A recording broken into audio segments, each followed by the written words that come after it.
Halika na, Yaya. Ayusin naman natin yung test mo, yung makeup mo. Dito ka na, Yaya. Ayusin yung makeup daw. Kailangan medyo presentable. Fresh ang mukha. Fresh. You gave me a reason for my being, and I love what I'm feeling. See you tomorrow. You gave me a meaning to my life. Yes, I'm gone beyond existing. And it all began when I met you. Wala.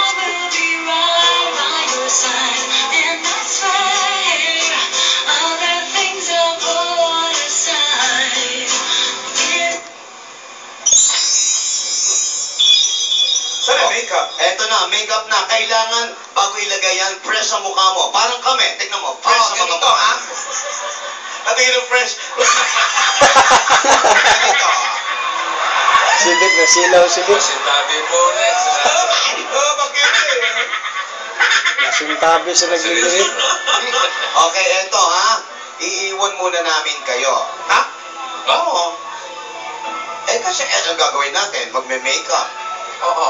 Iiwan na muna namin kayo ha. Magdadala muna kami ng swerte sa mga kasama natin dito sa barangay. Sige. Baka yung makeup. Iiwan niyo ako magme-makeup sa kanya? Hindi, mini-makeup mo kami habang umaayos tayo. Okay? Mama at mamaya, may mamaya na bilin lang. pa ako. May bilin pa ako mamaya. Sige. Dito ka na muna ha. Sugod na muna tayo. Oo. Sige. Alam ko naman, yung makeup, importante. Nasaan na si Princess? Palace of the ano? Princess! Of the Palace. Princess of the Palace. Palace. Tapos, Princess of the Moon Palace. Halika, Princess. Princess in the Palace. Halika rito. Okay. Bunot ka para swertein yung ano. Susugurin. Lunes na yan, no? Oo. Princess Cruz. Anak ni Mrs. Cruz. Yan. Ito. Cruz family pala yan.